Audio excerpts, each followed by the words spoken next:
su pueblo escogido estaba siendo oprimido por ellos. Sí. Ahora a nosotros nos es fácil. Es algo que ha pasado ya. Entonces nosotros únicamente tomamos la Biblia y leemos la crucifixión de Cristo. Sin embargo, ellos en ese momento no tenían una imagen clara de qué es lo que va a pasar. Dios no es un Dios déspota por hacer un castigo como este.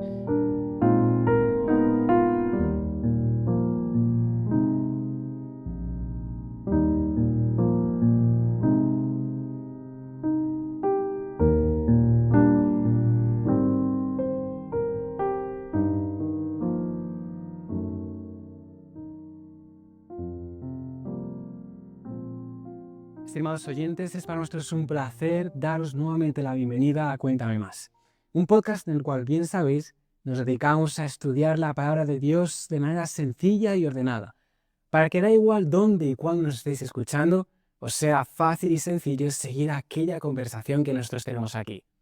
Es importante entender que la Biblia y la palabra de Dios no es únicamente un libro antiguo con historias del pasado, sino que tiene una relevancia fundamental para nuestros días. Es por eso que en el episodio anterior, por ejemplo, estuvimos hablando acerca de las diferentes pruebas a las cuales el pueblo egipcio se vio expuesto y sobre todo a las diferentes situaciones en las cuales Dios protegió a sus hijos.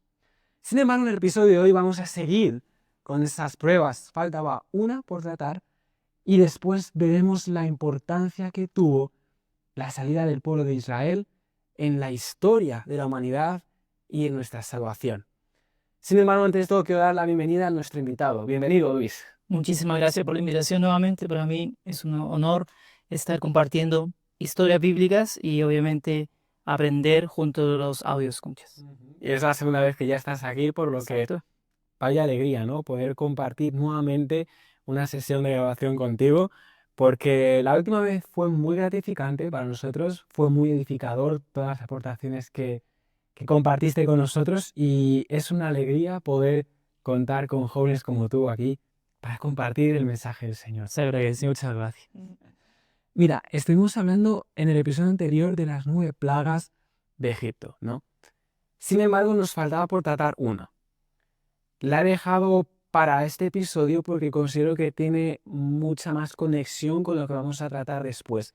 Por lo que quiero que brevemente nos cuentes un poco acerca de esta plaga. ¿Qué consistía? ¿Qué es lo que tenía? ¿Qué es lo que ocurrió esa noche? Perfecto. El evento fundamental de esta 10ª plaga tenía que ver con el ángel de la muerte, que pasaba por todos los parajes, por así decirlo, de las viviendas del pueblo, y el que no tenía pues una marca específica que vamos a posteriori a desenmarañar, pues podemos decir que esa era la 10ª plaga, que afectaba simplemente a los primogénitos. Pero de esa plaga nacieron dos situaciones bastante interesantes para el pueblo hebreo, para el pueblo de Israel y obviamente para nosotros el día de hoy, ¿no?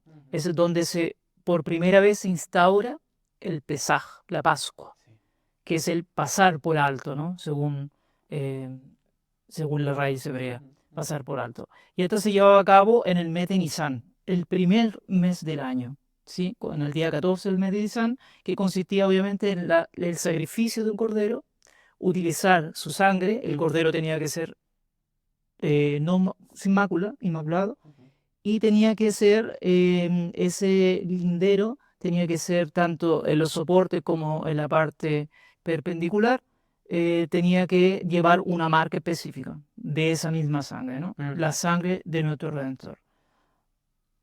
El nombre Pesach obviamente significa pasar por alto, porque el ángel, cuando fuese durante esa misma noche pasar por cada uno de estos linderos y vea pues la marca, iba a pasar por alto y no iba a afectar a la familia que estaba allí.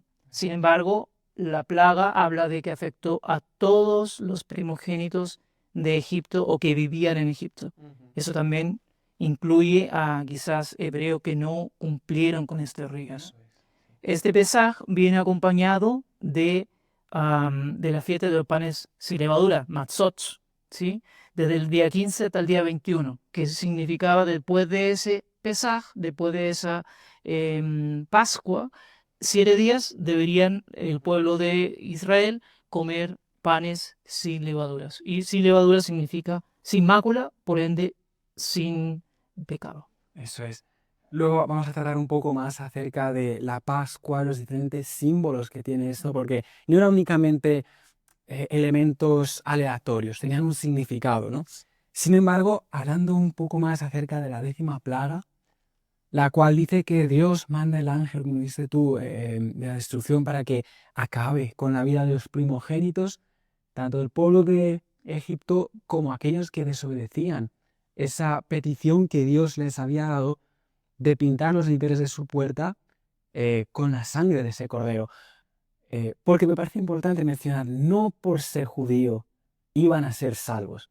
Es decir, no por ser del pueblo de Israel automáticamente iban a no sufrir ese destino, ¿no? Y eso se puede aplicar en nuestros días también. No por ser de una familia cristiana automáticamente voy a ser salvo. No funciona así la salvación. Vemos que también hay una parte individual, ¿no? Es decir, tu sangre no te salva. Es las decisiones, el carácter, la relación que tienes con Dios, finalmente la aceptación de Cristo en tu corazón como único salvador personal, es lo que va a hacer que tú puedas llegar a ser salvo. Entonces, ser israelita o judío en esa época no significaba automáticamente que ibas a ser exento de esa 10ª plaga. También te va a poder afectar. Todos los primogénitos, tanto de las familias humanas como de los animales, dice que iban a ser afectados esa noche.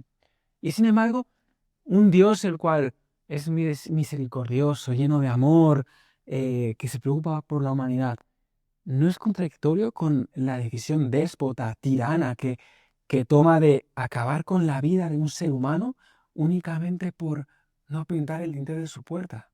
Claro, ese es el tema, ¿no? Nosotros muchas veces pensamos como seres humanos y pensamos que Dios también piensa como ser humano. Y no es así.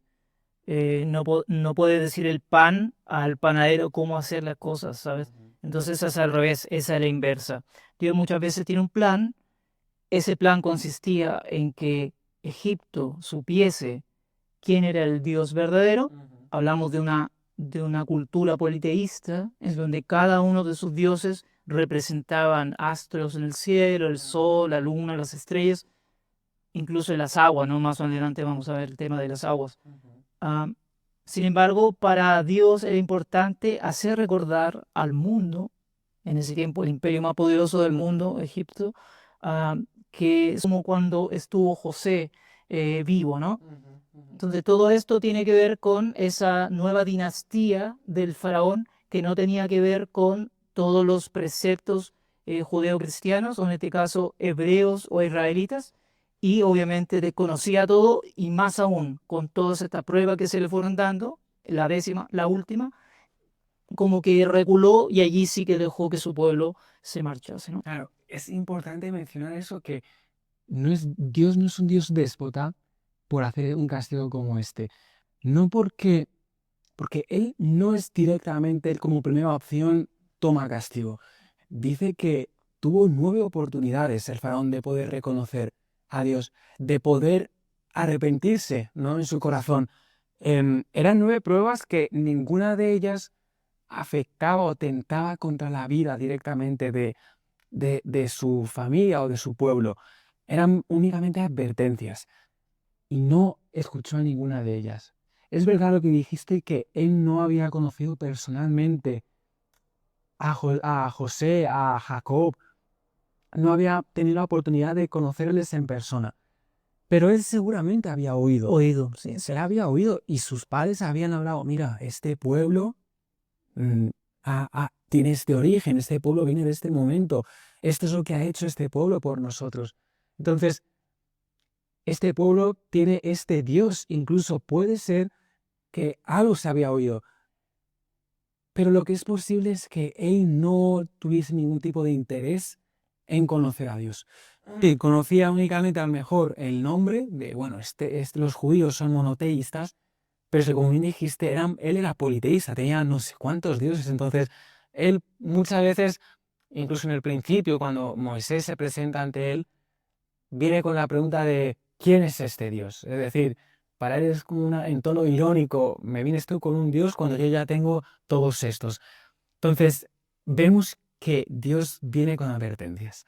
Dios le da numerosas oportunidades y es Él el cual no acepta ninguna de ellas, las cuales no las toma en consideración, y lo que vemos es que esto es una consecuencia de su desobediencia, el resultado de no haber aceptado esas amonestaciones.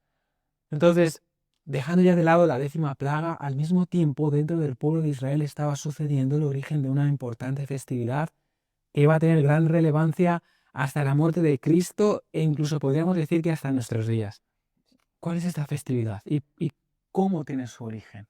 Y este día os será en memoria, lo celebraréis como fiesta solemne para Jehová durante vuestras generaciones. Por estatuto perpetuo lo celebraréis. Esto aparece en Éxodo 12:14, ¿no? Entonces, esta festividad que era dual, como habíamos dicho, el Pesaj, el pasar por alto, el redimirse de estos pecados de alguna forma y salir de la esclavitud, ¿no? Panes y levaduras, sin mácula, sin pecado, ¿sí?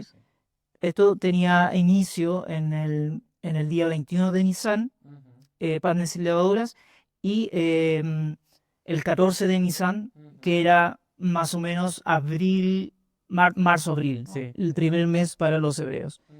Entonces tenemos que entender que esta fiesta nunca antes se había celebrado, como ya lo habíamos mencionado. Primera vez que se celebraba y era la primera vez que el pueblo hebreo tenía que volver a ritualizar sus antiguas formas o sus antiguos rituales, ¿no? Sí. Entonces para ellos sí que era importante el hecho de comenzar nuevamente de a poco a introducirse en todo lo que era de Jehová, ¿sí? Por este lado. Panes y levadura sin mácula, quiere decir que tenían que no laudar el pan, y ese pan, me imagino yo, que para eso entonces tenía que ser tratado con cariño, con amor, para esa elaboración.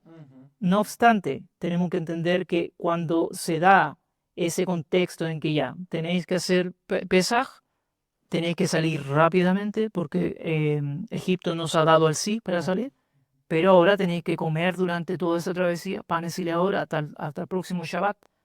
Entonces vamos a ver más adelante, obviamente, qué sucederá con toda esta hambre, sed que van a ir recibiendo el pueblo de Israel. Claro. Y me parece muy interesante las diferentes figuras que aparecen en este momento de la Pascua. Es decir, el Cordero, el cual dice que tenía que ser totalmente sin ningún tipo de daño, sin ningún tipo de imperfección, tenía que ser perfecto.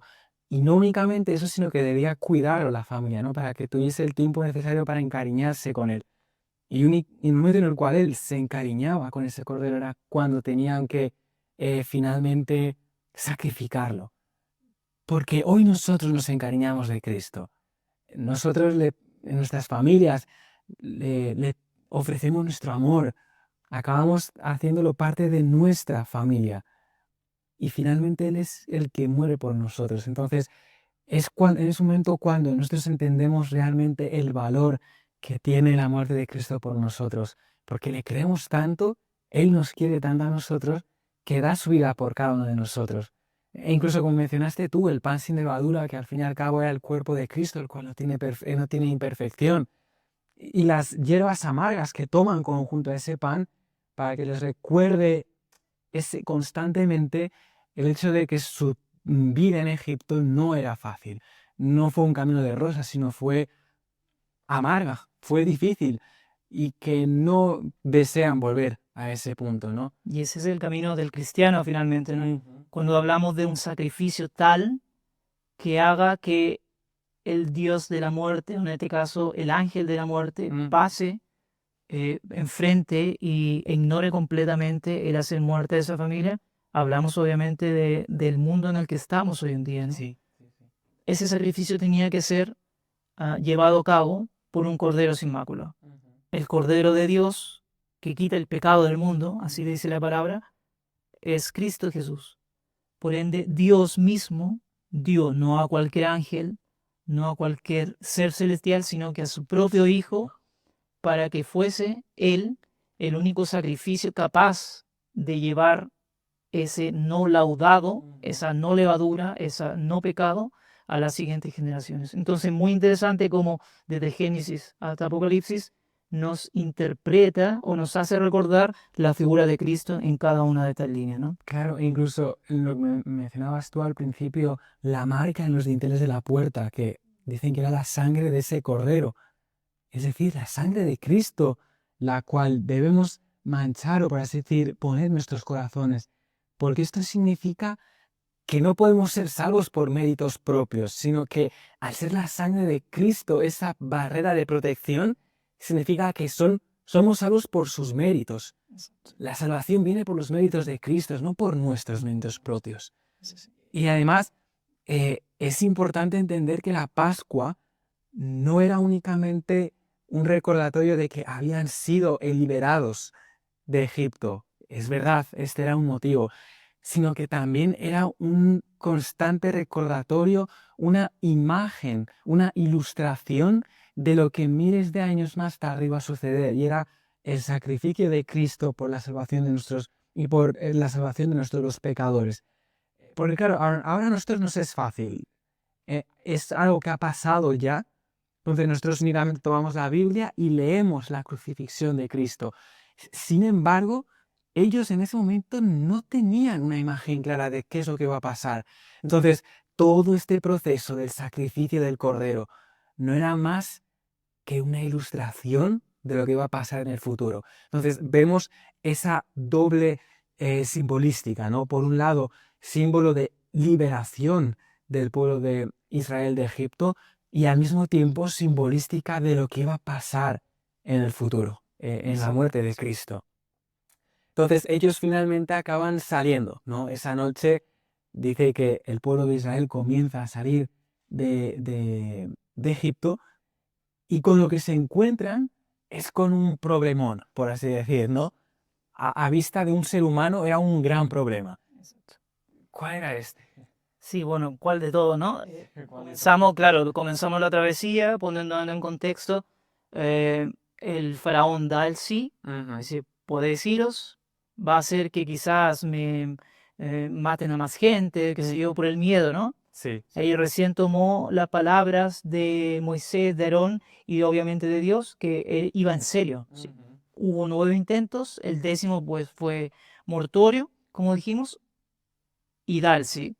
Salen las huestes del pueblo de Israel, que no hablamos de miles, hablamos de centenas de miles, ¿no? Claro. Hablamos de mucha gente, y no así también de gente que se había unido a este pueblo. Hablamos de personas que se casaron también con egipcios, hicieron pues, qué sé yo, una dualidad de cultura, ¿no?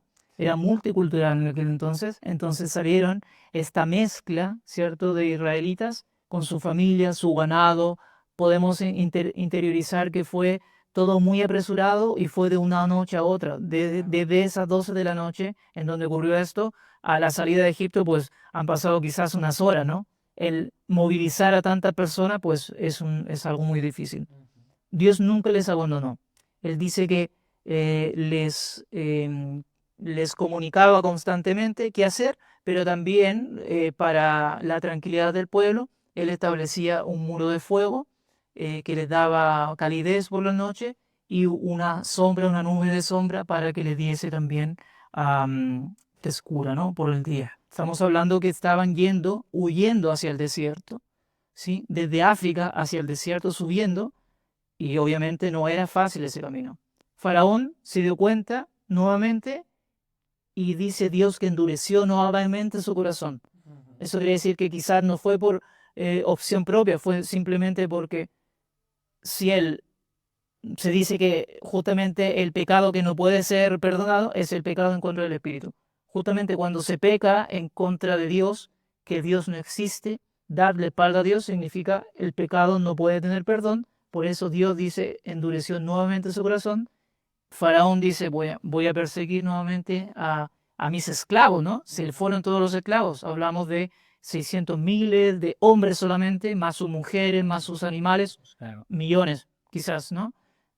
430 años tuvieron con él, se acostumbraron a esa esclavitud y obviamente al salir se les persiguió. no le persiguieron las personas más nobles de la dinastía egipcia, le persiguieron las personas más audaces, los que tenían más conocimiento militar, se habla en la Biblia. Entonces toda la fuerza armamentística de Egipto estaba atrás el pueblo judío, el pueblo hebreo, israelita. ¿Qué pasó? Llegaron a un punto en donde no tenían escapatoria. Era el punto en donde se encontraron con el Mar Rojo. Supongamos que aquí a la Comunidad Valenciana tenemos el mar y hay muchas leguas de kilómetros de aguas marítimas y queremos pasar hacia el otro lado. Hoy en día, claro, fácil para nosotros, cogemos un barco, un ferry o cualquier cosa. En aquel entonces, claro, en un contexto de persecución para ellos era o caminar o nadar, ¿sí? Caminar sobre el agua no podían, entonces tenían que nadar.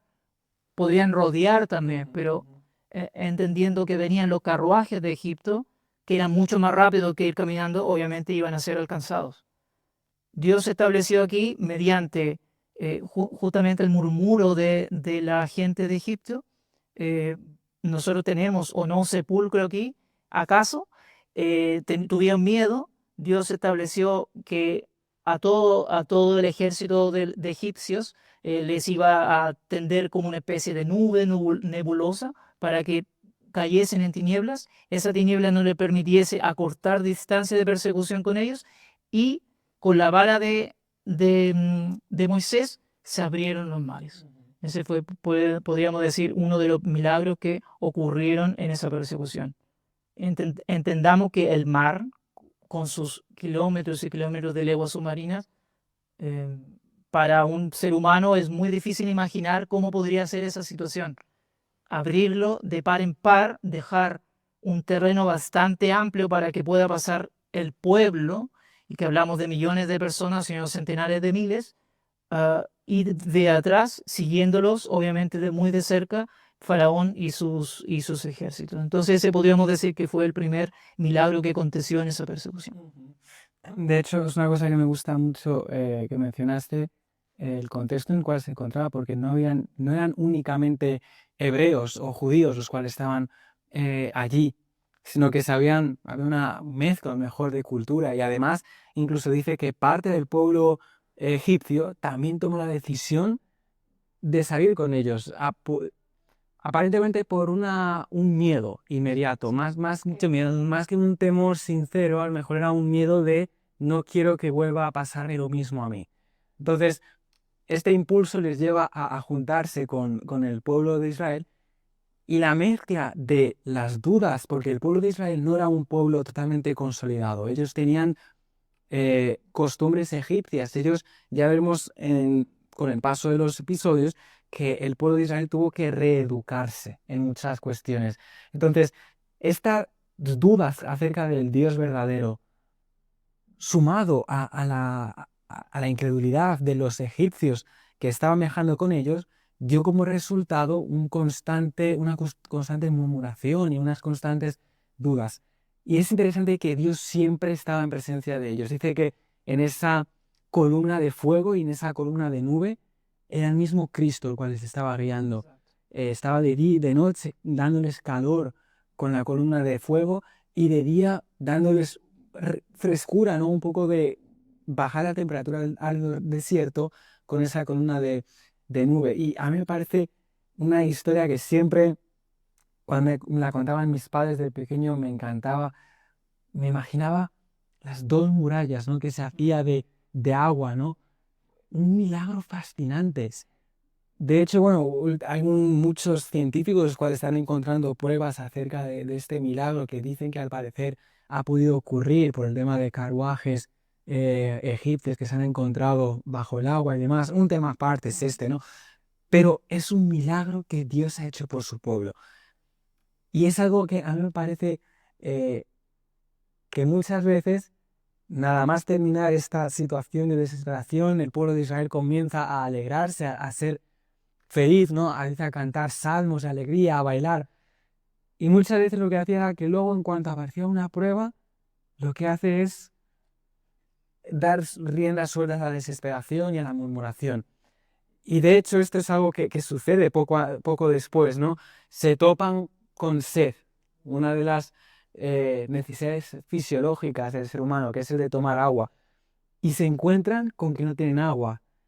Y al seguir caminando se topan con agua finalmente. Y cuando beben de este agua, ¿qué es lo que sucede? Ya. Claro, continuando la historia y el contexto, hablábamos que los mares se abrieron, el pueblo pasó en seco, decía. Ujú.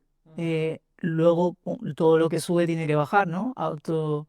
Consecuencia. Entonces volvió el cauce a su nivel normal. Todos los persecutores quedaron bajo el agua, lo más probable es que hayan muerto, ¿no? Sí. Estamos hablando de gran parte del ejército más poderoso de la tierra en aquel entonces, que eran los egipcios. Ujú. Y ellos llegaron después de 3 días de camino, habiendo pasado todas estas penurias, tuvieron obviamente sed. Claro, tú cuando viajas a un lado, qué sé yo, de un punto A a un punto B, ahora planificas el viaje, ¿no? Dices, voy a ir a tal punto del mundo, me llevaré mi maleta y qué sé yo. Pero esa fue una huida repentina y muy drástica, ¿no? Sí, sí, sí. Por lo general, uno cuando hace ese tipo de huida, uno se podría imaginar que lo más probable es que haya llevado lo más esencial, que era, qué sé yo, botellitas de aguas, pero eso ya se acabó. Tuvieron sed nuevamente, como bien mencionas. Llegaron a 3 días de camino a la zona de Mará, ¿sí? Mará que significa amargo, amargura, ¿sí? El milagro justamente que el pueblo se quejó, murmuró, el agua es imbebible, normal, dice los estudios historiográficos que en esa zona había muchos minerales, ¿sí? Porque era zona rocosa, en donde descendía mucho mineral calcificado, y eso hacía que el sabor de esa agua, que eran esteros de ríos que antiguamente desembocaban en el Mar Rojo, era muy, muy amargo o muy ácido al paladar, ¿no? Dios le mostró a Moisés un árbol para que, para que lo tirase al agua, ¿no? Algunas traducciones hablan de un madero, habla simplemente de un madero, pero aquí en esta traducción, Reina Valera, dice un árbol específicamente. Sí. Y este endulzó milagrosamente el agua. ¿Sí? Y clamó al pueblo contra Moisés diciendo, ¿qué hemos de beber? Moisés clamó a Jehová y Jehová le mostró un árbol y cuando lo echó a las aguas se endulzaron. Eso dice literalmente la cita bíblica. Este árbol, dice la cultura hebrea, que podría ser o podría ser perfectamente el algarrobo. ¿Por qué? Porque es muy dulce su fruto y es el único árbol que se daba en terreno de secano, que significa que no dependía de lluvias, Sí. ¿sí? Y como era un desierto árido y que no tenía oasis, tampoco tenía manantiales internos que hacían que creciese vegetación. Por ende, tendría que haber sido un árbol que prevaleciese en terreno árido, terreno de secano, de rublo que le llamamos a veces, ¿no? Entonces, interesante, ese árbol, ese madero, representa también en nuestra actualidad y a posteriori, 2000 años, 4000 años después, que es Cristo, el madero de Cristo, ese sacrificio, esa resurrección, esa muerte en vida, ese sacrificio de lo alto que significa el madero, también lo vemos reflejado aquí. Y eso es cuando nosotros creemos en Él o pasamos de la esclavitud a la liberación, todo ese nuevo cambio de nuestros hábitos, de nuestra vida, obviamente ese es el dulzor que necesitamos para nuestro día a día como cristianos, ¿no? Sí. Es interesante lo que mencionas, que eh, ese madero representaba a Cristo, porque muchas veces pensamos que esto es simplemente una historia, ¿no? Ah, vaya anécdota, mira, un madero, pues resulta que es esto lo único que se puede hacer, ¿no? Lo que hace Cristo es poner todas estas pequeñas referencias para dirigirnos la vista a nuestro Señor, para dirigirnos la vista al hecho de que Él necesita ser el ingrediente fundamental de nuestras vidas, para que en aquellas situaciones de desesperación, de tristeza, de angustia, pues Él puede ser, Él nos puede ofrecer esa solución. Y vemos que el pueblo de Israel está en una situación de desesperación, ¿no? Nuevamente dudas. Y lo que hace Dios es mostrar el camino, dirigirles nuevamente la vista hacia Cristo, recordándoles nuevamente que Él estaba allí en medio de ellos y que no se estaba apartando ni tan solo un momento. Entonces vemos que esta es una experiencia, nuevamente un milagro que sucede allí en el desierto. Y lo que podemos entender, como hemos mencionado antes, es que el pueblo de Israel había olvidado muchas de las costumbres que Dios les había instaurado en un inicio. Debemos entender que muchas de las leyes y muchos de los preceptos que Dios les había entregado en el Edén, debido al hecho de que habían crecido las nuevas generaciones, se habían criado en Egipto, ellas habían perdido esos preceptos que Dios les había dado. Entonces, poco a poco, Cristo lo que quiere hacer es instaurarles nuevamente esos preceptos, enseñarles nuevamente, reeducarles. Sin embargo, lo que hace es empezar esta reeducación con dos cuestiones. ¿Cuáles serán estas dos cuestiones que podríamos decir que son el inicio de este proceso de reeducación? Sí, era interesante mantenerlo desde ese punto, ya que coger esa relevancia que tenía todo lo que era su trascendencia cultural desde Egipto, 430 años, confiando obviamente en sus dioses, ¿no? El dios justamente del agua, que hablábamos del agua, era el dios Hapi, que era una persona, una personificación Sí. con dotes de cocodrilo, que era el dios del Nilo. Y confiaban siempre en él para que les diese aguas fecundas para poder beber. Entonces, era muy difícil para el pueblo de Israel entender este nuevo concepto de reeducación o de reestructuración de los preceptos culturales, ¿no?, que tenía su pueblo. ¿Qué pasó? Dioset se llegó a una solución por medio de Dios, obviamente. Le dice a Moisés, a su hermano Aarón, por favor, haz esto. Aarón, Moisés lo hace.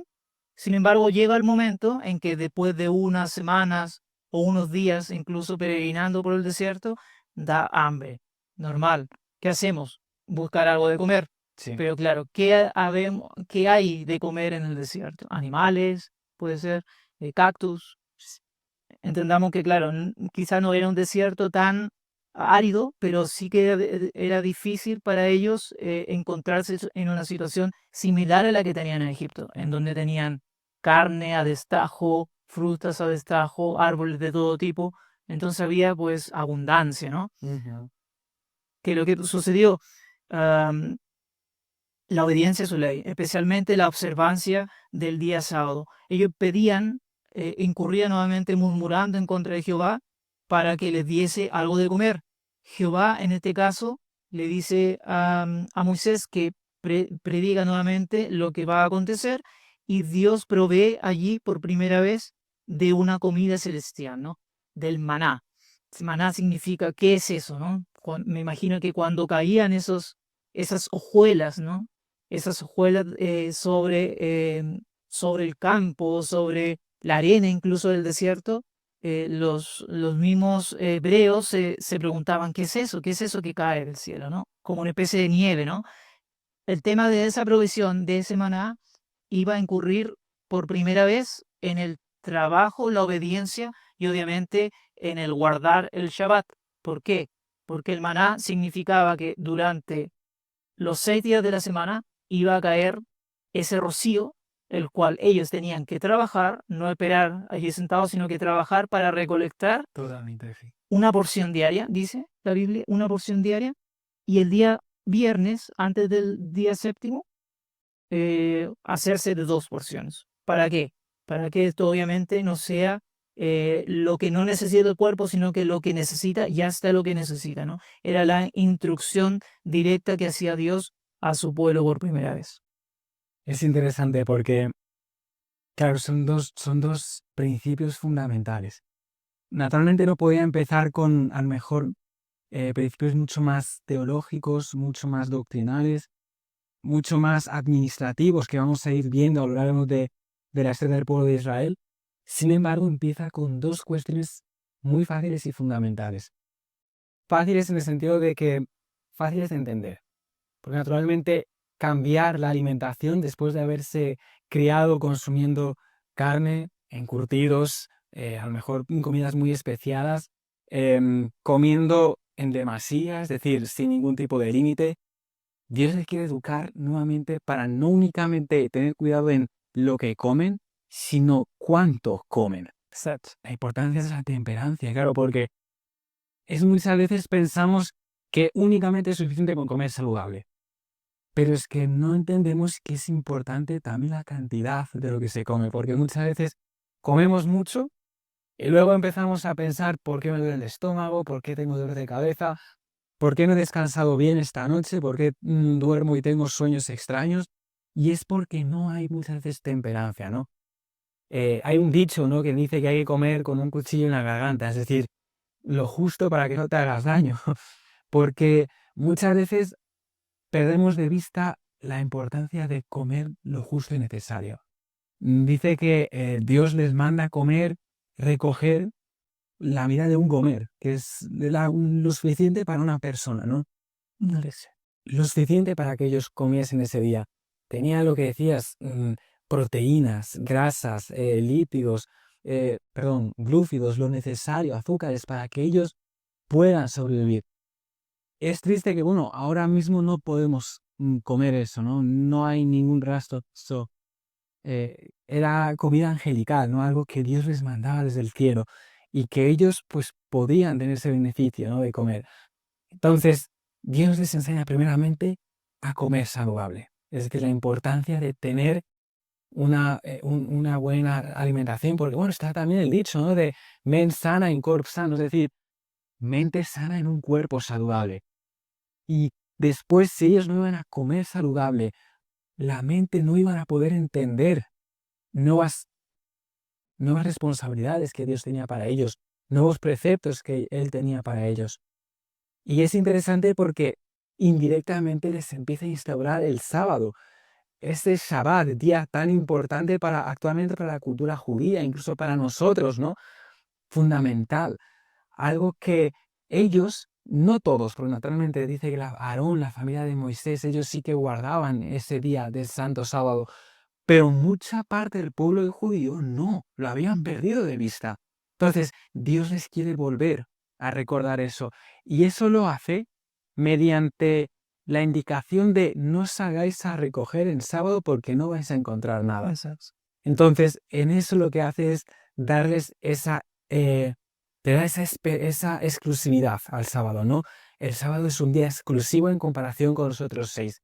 Entonces, podemos ver que en este desierto comienza el proceso de reeducación del pueblo de Israel mediante estos 2 simples preceptos: alimentación y el día sábado. Es así. Dice justamente en testimonio de Elena Goodwhite, ¿no? La ley del sábado, tan olvidada en Egipto, es lo que había mencionado, fue restaurada por primera vez, ¿no? El maná era un testimonio semanal de la sagrada obediencia del sábado. Y es lo que tú mencionas, la temperancia, el no comer de más. A veces es muy difícil, ¿no? Yo trabajo por lo general desde casa, ¿sí? En home office. Y muchas veces el producto de la agitación del día o del estrés me da por comer a deshoras, ¿sí? Y esa misma temperancia es la que se instituye o la que se instruye justamente aquí en este episodio, ¿sí? El decir, bueno, soy vegetariano, voy a comer una pieza de fruta, me gustó, voy a comer otra y así. Y como es fruta, no es carne y como es algo vegetariano, no me va a hacer mal, ¿no? El cuerpo humano está condicionado a recibir los nutrientes necesarios para mantenerse en pie durante ese día, ¿no? Eso también influye en nuestro dormir. Pero lo que tú mencionas, sin ir más lejos, ¿no? Si comemos más a deshoras, incluso sano, pero más, eso es muy dañino para el ser humano. Y aquí es lo que nos instruye Dios, es justamente a ese maná, que es lo que sucedía cuando se recogía doblemente en vez de una sola porción, se abusonaba. Y lo que nos pasa diariamente, ¿no? Incluso podemos decir que llevándolo incluso a lo simbólico con respecto a nuestra comida espiritual, a nuestra comida no solo de pan vive el hombre, ¿no? Sino que desde la palabra de Dios. Si nosotros entendemos que nuestra comida necesaria es la palabra de Dios, pero aún así tenemos otro tipo de fuentes de información que no son de Dios, también nos puede hacer mal a nuestro templo, ¿sabes? Nuestro templo es nuestra conciencia, el cómo nosotros vamos a llevar esa reforma pro salud al siguiente nivel. Claro. Y es lo que mencionabas tú de la desobediencia, pues que salían gusanos, no se gusanaba. A día de hoy, cuando tú comes de más y te empieza a doler la tripa o yo qué sé, te empiezas a encontrar mal, no es porque Dios te está castigando, has comido de más, toma castigo. Eso es el karma y el karma no existe, no existe el karma.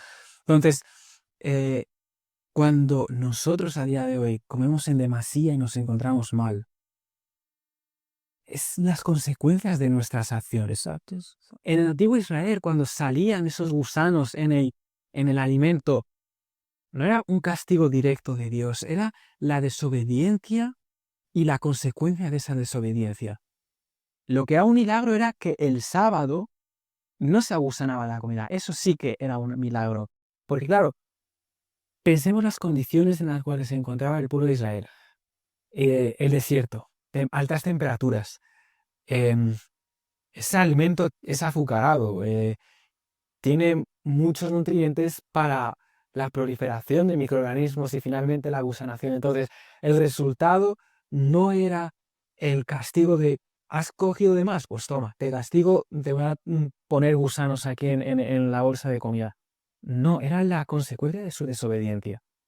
A día de hoy igual, no vamos a recibir un castigo inmediato, sino que va a haber una consecuencia de nuestra desobediencia. Finalmente va a llevar a que seamos juzgados en el futuro por Dios. Pero actualmente cuando nos duele algo o cuando recibimos lo que muchas veces la gente llama karma, no es eso, no es un karma, es únicamente es una consecuencia de que yo he decidido esa decisión, pues la decisión va a llevar una reacción, es decir, va a llevar una consecuencia. Entonces, vemos que nuevamente Dios cuida de ellos y podríamos decir que en este orden, ¿no?, cronológico de la historia sucede un tercer milagro. Nuevamente se les acaba el agua, nuevamente hay sed y se topan con algo. Sí, justamente llegando toda esta congregación, ¿no?, en peregrinaje al desierto del Sinaí, antes pasan por una zona que le llaman Refidim o Ref, ¿no? Esta zona estaba muy cercana a Sinaí, pero allí justamente nuevamente claman, se queja con vehemencia el pueblo, y es allí donde Dios le ordenó a Moisés nuevamente el golpear a una peña, a una roca. Sí. Estamos hablando de una roca no pequeña. Cuando dice peña, se habla de una roca grande, ¿sí? En Oreb, justamente, ¿sí? Y de la cual brota agua, ¿sí? En este caso nosotros ahora, con toda la información actual que tenemos de la Biblia, sabemos que esa roca es Cristo. 1 Corintios 10:4. Significado teológico, la roca es Cristo, ¿sí? Sin embargo, el agua, ¿no? El agua es corriente de agua viva, dice. Lo vemos con la mujer samaritana en el Nuevo Testamento. Esa agua que necesitamos diariamente es el Espíritu de nuestro Señor, es el Espíritu de Cristo. Y cuando Moisés es instruido a golpear esa roca, a hacer seca en esa roca, que es así como se le llama en hebreo, a ese golpe es una estocada final, es mortorio, es un golpe para destruir. Sí. Es el mismo golpe que se utiliza más adelante cuando asesinan a Cristo y le clavan por las costillas una lanza, ¿no? También se hace un golpe seca. Entonces hablamos de que Moisés tenía que hacer ese golpe muy, muy estoico, ¿no? Del cual saldría agua. Ese golpe como un mortorio se hace una sola vez. Más adelante veremos que Moisés lo hace una segunda vez, pero ese golpe en particular es el significado o el recordatorio que tiene que ver con la muerte de nuestro Señor, y es el recordatorio del cual brota toda la verdad, todo el camino, toda la vida que tiene un cristiano, brota justamente de ese manantial de agua pura que significa el agua de Cristo. Nuevamente una nueva referencia a Cristo, es decir, un nuevo recordatorio que no es únicamente una coincidencia el hecho de que Moisés tenía que dar únicamente un golpe, no es una coincidencia que esa peña represente a Cristo, todo tiene un significado y todo este momento, vamos a ver todo este proceso de, de peregrinación e incluso todo el Antiguo Testamento no hace más que dirigir nuestra vida, nuestra vista a Cristo, al sacrificio que hizo en la cruz. Entonces es algo muy importante entender eso. Mira, Luis, ahora para esta temporada hemos iniciado una nueva sección dentro de los podcasts, ¿no? Dentro de los episodios. Y es la de poder ver una aplicación práctica en nuestras vidas.